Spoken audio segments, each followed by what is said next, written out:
यकीन मानिए यह बहुत ही टफ क्वेश्चन है जिसे सॉल्व करना बहुत ही कठिन है। अगर आपने इसे सॉल्व कर लिया ना तो आप निश्चित ही किसी भी एग्जाम को जरूर पास कर लेंगे। लेकिन चलिए, अगर आपको नहीं आता है कैसे सॉल्व करना है तो मैं बताता हूँ आपको इसको सॉल्व कैसे करना है। पहले इस क्वेश्चन को देखते हैं, ग्रिड को। इस ग्रिड में है क्या एक्चुअली, इस ग्रिड में नंबर दिए हुए हैं। इस ग्रिड में जो नंबर दिए हुए हैं उनमें क्वेश्चन मार्क दिया हुआ है, राइट। यहाँ पर देखिए क्वेश्चन मार्क है। इस क्वेश्चन मार्क के जगह पर बताना है आपको कि इसकी जगह पर क्या आएगा। तो अब हम चलते हैं, देखते हैं कि इसका पैटर्न कैसे निकालते हैं। पहले रो वाइज देखेंगे कि रो में काम कैसे कर रहा है, या कॉलम वाइज देखते हैं कि हम पैटर्न पता लगाते हैं कैसे काम कर रहा है। अगर मैं यहाँ पर देखूँ 2 है, इसके बाद नेक्स्ट रो में 4 है और नेक्स्ट रो में 3 है। तो अगर मैं इनका अंतर देखूं 2 और 4 का, सो 2 और 4 का अंतर होगा 2। 4 में से 2 गया 2 और 4 में से 3 गया 1। ठीक है, तो यहाँ पर मैं लिख लेता हूँ, यहाँ पर इसका अंतर हो गया 2। ठीक है, और यहाँ पर इसका अंतर है 1। ठीक है, अब मैं इस पर जाते हैं तो इसमें दिया है 9 माइनस, अगर इसका दोनों का अंतर देखें second row minus first row, तो 9 में से 5 गया 4। ठीक है, यहाँ पर अंतर 4 है और 9 में से 7 गया तो 2 होगा, राइट। तो यहाँ पर इस दोनों का अंतर 2 है। ठीक है, तो यहाँ पर देख रहे हैं कि इनका पैटर्न बन रहा है कि इसका ये वाला अंतर जो है इसका दोगुना है। 1 यहाँ पर तो इसके दोगुना 2 है, यहाँ पर 2 है तो इसका दोगुना 4 है। अब इस रो में जाते हैं तो इसमें इसका 9 में से 6 गया 3। ठीक है, 9 में से 6 गया 3 और इसमें, लेकिन यहाँ पर देखेंगे 9 में से 6 गया 3, 9 में से 3 गया 6।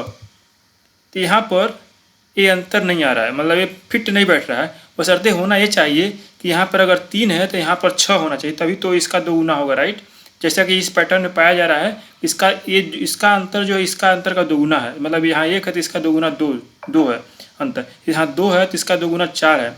यहाँ पर अगर 3 है तो इसका दोगुना यहाँ पर 6 होना चाहिए। तो इसका मतलब जो मैं सोच रहा हूँ कि ये हो सकता है ये गलत है। ठीक है, तो इसको हम चलते हैं कोई और तरीका सोचते हैं कि इसका हम समाधान कैसे करते हैं। ठीक है,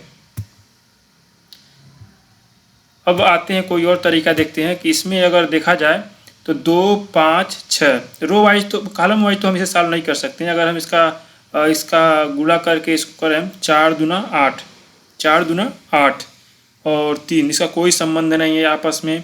या 2 तिहाई 6 माइनस 2 तिहाई 6 माइनस 2 4, 7 5 35, नहीं ये भी नहीं फिट बैठेगा। ठीक है, कॉलम वाइज अगर हम देखें तो कॉलम वाइज वैसे इसमें कोई पैटर्न हमें मिल नहीं रहा है। ठीक है, लेकिन अगर हम रो वाइज देखें, रो वाइज देख सकते हैं कि इनका कोई पैटर्न है कि नहीं है। ठीक है, पैटर्न है तो 5 2 7 6 13, नहीं प्लस करने पर तो इसे हम सॉल्व कर ही नहीं सकते, क्योंकि ये संख्याएं इतनी छोटी हैं, इतनी छोटी छोटी संख्याएं हैं कि जोड़ करने पर, अयोग करने पर इनका सम कभी इतना हो ही नहीं सकता लास्ट वाले कॉलम का।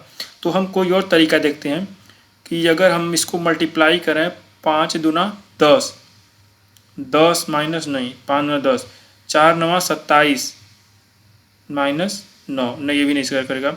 3 7 21 माइनस 6, ये भी नहीं करेगा। अच्छा, अगर इन दोनों को मल्टीप्लाई करें तो क्या होता है 6 5 30 माइनस 2 28। हो, ये तो मैच कर गया है पैटर्न। 9 9 81 माइनस 4 77। ठीक है, देख रहे हैं दोस्तों कैसे पैटर्न मैच कर रहा है। इसका मतलब ये हुआ कि इनको मल्टीप्लाई करना है। ठीक है, और इसमें जितना मल्टीप्लाई करने पाएगा इस संख्या को माइनस कर देना पहले कॉलम की। ठीक है, इसको माइनस करेंगे, इन दोनों को मल्टीप्लाई करेंगे। ठीक है, तो अगर हम इसको देखें 5 6 5 30 माइनस 2 28, 4 9 81 माइनस 4 81 में 4 77 और 7 6 63 63 माइनस 3 60। ठीक है, 7 नहीं 7 6 63 नहीं, 7 6 का 42 होगा, 7 6 का 42 माइनस 3 39। सो अतः करेक्ट आंसर इज 39। ठीक है, आपका सी वाला सॉल्यूशन करेक्ट है।